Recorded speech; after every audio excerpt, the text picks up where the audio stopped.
mwanao yuko wapi? Nilishaongea naye, amesema anachukua bajaji ataingia sasa hivi. Chelewa. Shida kweli. Karibu. Sio hapo mume wangu.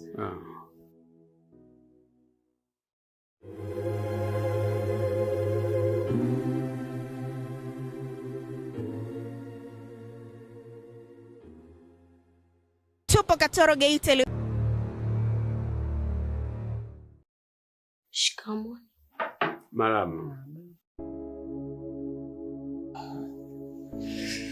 Faza, shikamoo. Marahaba.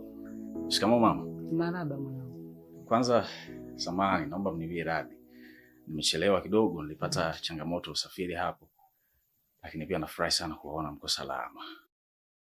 And nafikiri nimefika wakati mwafaka sasa, na naweza tukaanza tu hapa kuzungumza kabla hata ya kufanya mapumziko yoyote. Nimeelewa wito wenu na ndio maana niliutii kwa haraka. Lakini pia kwa sababu mimi mwenyewe pia nilikuwa na dhamira ya kuja kuonana na nyinyi kutokana na mambo ambayo nilikuwa nahitaji niwashirikishe. Kwa nafikiri hapa leo tunaweza tukamaliza kila kitu. Kubwa kuhusu mlichoniitia, naomba nikiweke sawa leo. Maamuzi niliyoyafanya na nikawapa nyinyi tu kama taarifa, huo ndio msimamo wangu wa mwisho. Violet sio mke wangu tena. Nimeamua kabisa kwa ridhaa yangu, na maamuzi hayo wazee wangu nimeyafanya kwa ridhaa yangu. Kwa hiyo nawaheshimu sana, na najua nyinyi bado ni wakubwa kwenu, siwezi kukua, lakini ningewaomba pia kwa awamu hii mngeheshimu maamuzi yangu ambayo nimeyachukua.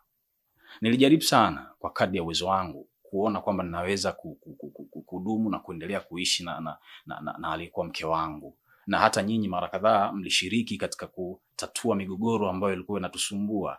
Mathalan ile situation ya mimi kutoka nje ya ndoa kiasi ambacho nilikuwa kabisa nimekorofishana na mke wangu, nashukuru mlikuja mkarekebisha na wenyewe mkaona nikalimaliza, tukarudi tena kuishi maisha ya kawaida.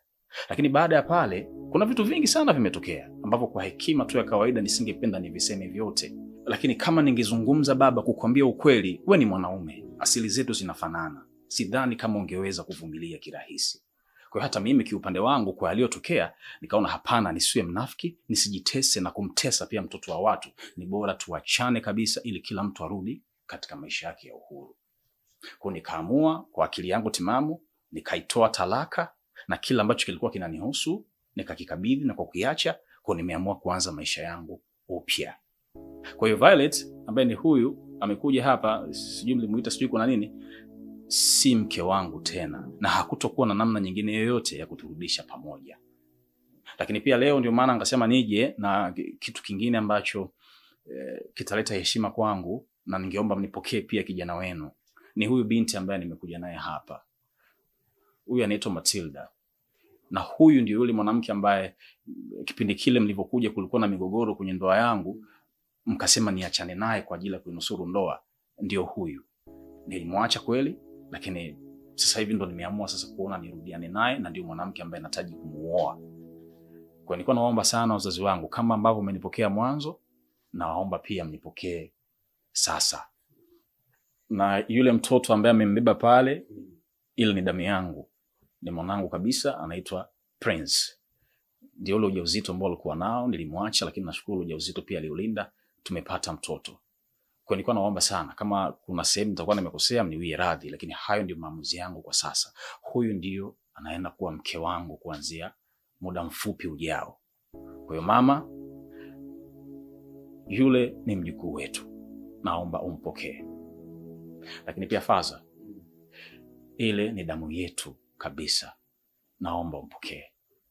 Na ningeomba pia mumridhie huyu binti ambaye kwa sasa ndio pengine chaguo langu la kuwa mke wangu.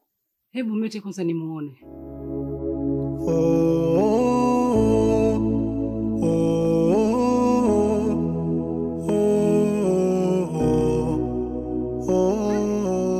Amefanana na mwanangu jamani. Mjukuu wangu, karibu kae kumwetu mwanangu. Basi kulile mweka. Kumwako hapa kuvika nyanya hapo kama nyanya Mama. Basi.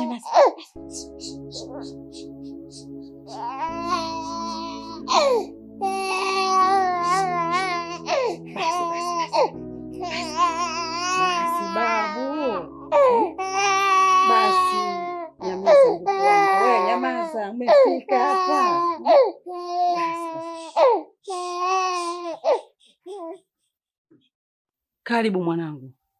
Asante. Karibu, jisikie uko nyumbani mama. Ningejua huja mwisho wa safari, na nisingefanya ikisha kukuta ajali. Ningejua wajibu wangu, nisingekutana na hili. Kwa kiburi cha moyo wangu, nimeudhoofisha mwili. Dunia